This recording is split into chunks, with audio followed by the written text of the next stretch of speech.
Hello दोस्तों, मेरा नाम अंकित पुनिया है। मेरे चैनल पे आपका बहुत बहुत स्वागत है। दोस्तों आज एक मैं नए टॉपिक के साथ आया हूँ जिसका नाम है परमाणु भट्टी। हम इसे नाभिकीय भट्टी भी बोलते हैं। आज मैं इसके बारे में बताऊंगा कि इससे हम किस प्रकार से विद्युत ऊर्जा उत्पन्न कर सकते हैं। तो दोस्तों ये मज़ेदार टॉपिक है, इसको बिल्कुल भी स्किप मत कीजिए। मैं आपको एक एक पॉइंट बताऊंगा जिससे ये अभिक्रिया चालू होती है, किस प्रकार इसमें ईंधन का यूज होता है, किस प्रकार क्या क्या होता है, मैं सब कुछ बताऊंगा। तो दोस्तों मेरे साथ बने रहिए। आपको इससे पहले एक वीडियो देखनी पड़ेगी जिसका नाम है नाभिकीय विखंडन और नाभिकीय संलयन के बारे में। वो वीडियो मैंने डिस्क्रिप्शन में उसकी लिंक डाल दी है, वो वहाँ से आप देख सकते हैं। उसको देखने के बाद ये देखना ताकि आपको ये पूरा समझ में आ जाएगा, आप इसे कभी रट्टा नहीं मारेंगे। तो दोस्तों चलिए मेरे साथ, मैं एक ईजी टॉपिक लाया हूँ आपके लिए। चलो दोस्तों, इसका नाम है परमाणु भट्टी। यह वह युक्ति है जिससे नाभिकीय विखंडन को नियंत्रित श्रृंखला अभिक्रिया के द्वारा ऊर्जा उत्पन्न की जाती है। यही बात मैंने कही है कि नाभिकीय विखंडन दो प्रकार से होता है। एक तो होता है नियंत्रित श्रृंखला अभिक्रिया और एक अनियंत्रित श्रृंखला अभिक्रिया। नियंत्रित श्रृंखला अभिक्रिया के तो हम परमाणु भट्टी का कार्य होता है, और जबकि अनियंत्रित श्रृंखला अभिक्रिया में हम परमाणु बम का होता है। क्योंकि परमाणु बम एक बार विस्फोट होने के बाद उसमें तरंगें उत्पन्न होती जाती है, वो अनियंत्रित होता है। तो दोस्तों आगे हम पढ़ते हैं। तो सबसे पहले इस भट्टी को फर्मी के निर्देश शिकागो यूनिवर्सिटी में बनाई थी। सबसे पहले जो वैज्ञानिक था जिसने 1942 में फर्मी के निर्देश शिकागो यूनिवर्सिटी में बनाई थी। ये इस तरह से इसका डायग्राम है। तो दोस्तों हम इसमें 6 प्रकार होते हैं कि ये 6 प्रकार से क्रिया होती है। अगर ये 6 प्रकार होंगे तो ये नाभिकीय भट्टी का कार्य चालू हो जाएगा और हम विद्युत उत्पन्न कर सकते हैं। तो पहला टॉपिक है ईंधन। ऐसे पदार्थ जिसका विखंडन करके नाभिकीय भट्टी में ऊर्जा उत्पन्न की जाती है। जैसे ईंधन, हम कोई गाड़ी चलाते हैं तो उसमें पेट्रोल की ज़रूरत होती है, उसी प्रकार इसमें भी यह ईंधन का कार्य करता है यूरेनियम। इस क्रिया को कराने के लिए यूरेनियम का यूज होता है। आप सोचेंगे कि यूरेनियम ही क्यों लेते हैं? क्योंकि यूरेनियम बहुत जल्दी विघटित हो जाता है, इसलिए हम यूरेनियम को लेते हैं। अगला दूसरा पॉइंट हमारा मंदक। मंदक का क्यों यूज होता है मैं आपको बताता हूँ।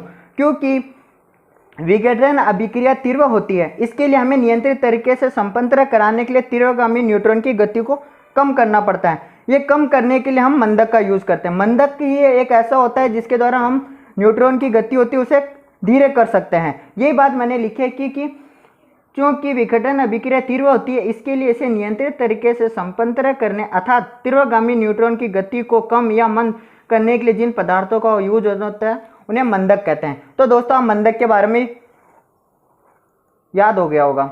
अब दोस्तों हम मंदक के रूप में किसका उपयोग लेते हैं? हम मंदक के रूप में केडियम की छड़ का उपयोग लेते हैं।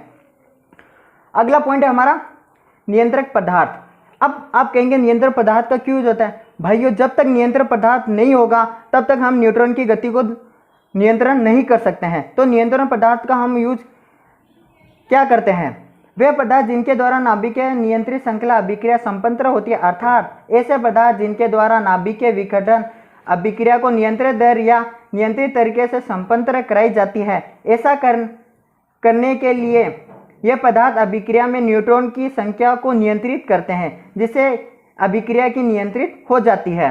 आपने दोस्तों समझ में आ गया होगा, नहीं आया तो मैं बताता हूँ कि यही बात होती है कि न्यूट्रॉन की गति को कम करने के लिए नियंत्रित पदार्थ का यूज हो रहा है, और नियंत्रित पदार्थ का यूज हम करते हैं।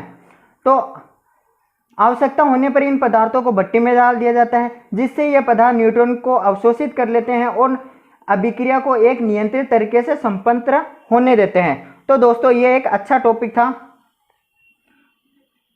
और आप इसको और अच्छे से समझ सकते हैं, तो मैं आपको पूरा बता रहा हूं। दोस्तों आप बिल्कुल भी इस वीडियो को स्किप मत कीजिए। यही बात मैंने आपको बताई कि मंदक पदार्थ के रूप में केडियम की छड़ को भट्टी में डाला जाता है, जो अनावश्यक न्यूट्रॉन को अवशोषित करके अभिक्रिया को नियंत्रित करती है। यही बात मैंने अभी आपको बताई जो इसमें है। ठीक है दोस्तों, अब अगला पॉइंट है चौथा, जो हमारा है न्यूट्रॉन स्रोत। ये बहुत जरूरी है इस पॉइंट नाभिकीय भट्टी में। अगर ये पॉइंट नहीं होगा तो ये अभिक्रिया होगी नहीं, विद्युत ऊर्जा उत्पन्न होगी नहीं दोस्तों। तो इसका नाम है न्यूट्रॉन स्रोत। ये श्रृंखला अभिक्रिया को प्रारंभ करने के लिए उपयोग करते हैं। हम जो श्रृंखला अभिक्रिया प्रारंभ करते हैं उसमें न्यूट्रॉन स्रोत बहुत आवश्यक है। अगर आपने ये पॉइंट नहीं लिखा एग्जाम में तो आपको नंबर नहीं मिलेंगे दोस्तों। तो आपको ये पॉइंट जरूर लिखना है कि न्यूट्रॉन स्रोत के बारे में, कि श्रृंखला अभिक्रिया को प्रारंभ करने के लिए हम न्यूट्रॉन स्रोत का यूज करते हैं। तो हमारा पांचवा पॉइंट है शीतलक। शीतलक ये अगर ये बहुत आवश्यक है, अगर ये नहीं होगा तो वह ब्लास्ट भी हो सकती है, या अभिक्रिया नाभिक के भट्टी ब्लास्ट भी हो सकती है। तो हमें शीतलक का बहुत आवश्यक है। शीतलक होगा तो ये अभिक्रिया संपूर्ण हो पाएगी। तो दोस्तों पांचवा पॉइंट है शीतलक। ऐसे पदार्थ जो नाभिक के विखंडन के दौरान उत्पन्न ऊष्मा ऊर्जा को अवशोषित कर लेते हैं, ऐसे पदार्थ को शीतलक कहते हैं। आप समझ गए होंगे कि हम शीतलक का यूज क्यों करते हैं, क्योंकि नाभिक के विखंडन के दौरान उत्पन्न ऊष्मा ऊर्जा को अवशोषित कर लेते हैं, ऐसे पदार्थ को शीतलक कहते हैं। इसके रूप में हम भारी जल का यूज करते हैं। भारी जल होता है जो इसे बहुत जल्दी ठंडा कर देता है। अब दोस्तों हमारा छठा पॉइंट है जिसका नाम परिरक्षण आवरण। यह बहुत जरूरी होता है क्योंकि इस भट्टी के चारों ओर मनुष्य भी कार्य करते हैं। तो अगर उनको बचाने के लिए इनकी किरणें बहुत हानिकारक होती है, तो उसके लिए हमें परिरक्षण आवरण बहुत जरूरी होता है। तो परमाणु भट्टी के आसपास वह व्यक्ति भी कार्य करते हैं, और क्योंकि इससे उत्पन्न विकिरण खतरनाक होती है, इसलिए इस भट्टी के चारों तरफ सीमेंट या कंक्रीट की दीवारें या आवरण बनाया जाता है, जिससे इस भट्टी से आने वाली विकिरण से बचा जा सकता है। यही बात मैंने आपको समझाई है, यही बात मैंने इसी में लिखी है कि यह परिरक्षण आवरण क्यों आवश्यक होता है। अब हम इसकी पढ़ेंगे कार्यविधि। कार्यविधि जो इसमें पूरी तरह संपन्न हो जाएगी और जिससे हम विद्युत ऊर्जा उत्पन्न कर सकते हैं। तो हम इसकी कार्यविधि पढ़ेंगे। तो सर्वप्रथम नियंत्रित छड़ को परमाणु भट्टी से बाहर निकालते हैं, फिर जिसके कारण विखंडन अभिक्रिया प्रारंभ हो जाती है। मुक्त अन्य न्यूट्रॉन मंदक से गुजरकर तापीय ऊर्जा तक मंदित हो जाते हैं, और मंदक अर्थात यह CD यानी कैडियम छड़ों को इस प्रकार से व्यवस्थित करते हैं कि परमाणु भट्टी में एक नियंत्रित श्रृंखला अभिक्रिया प्रारंभ हो जाती है। इस प्रकार मुक्त हुई अत्यधिक ऊर्जा को शीतलक के द्वारा बाहर निकाला जाता है तथा ऊर्जा को उपयोग विद्युत जनित्र में टरबाइन चलाने के लिए किया जाता है, जिससे विद्युत ऊर्जा उत्पन्न किया जाती है। तो मैं आपको इस डायग्राम के हिसाब से पूरा बताऊंगा किस प्रकार से प्रक्रिया होती है। तो आप इसको गौर से देखें दोस्तों।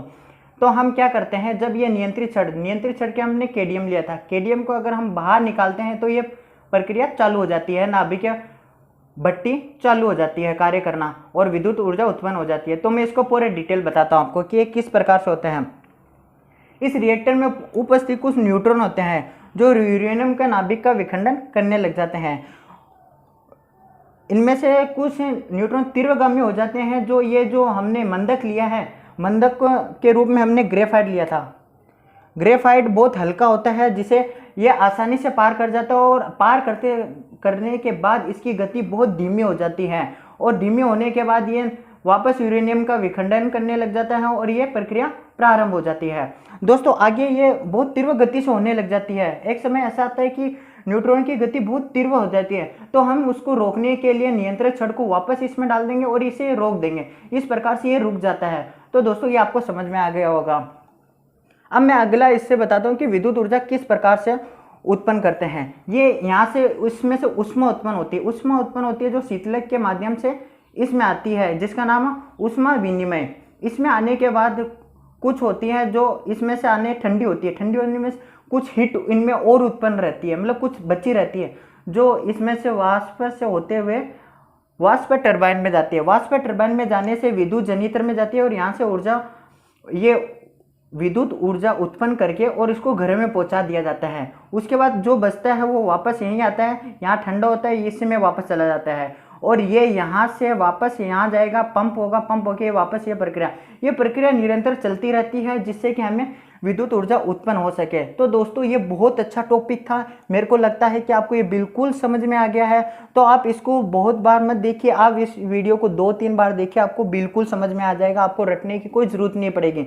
तो दोस्तों मेरे इस वीडियो को लाइक कीजिए, मेरे चैनल को सब्सक्राइब कीजिए और बेल आइकन को दबा दीजिए, ताकि मैं आगे कोई नई वीडियो लाऊं तो वो आप पहले देख सकें। तो धन्यवाद दोस्तों, और लॉकडाउन में घर पे रहिए और सरकार के नियमों का पालन कीजिए। बहुत बहुत धन्यवाद दोस्तों।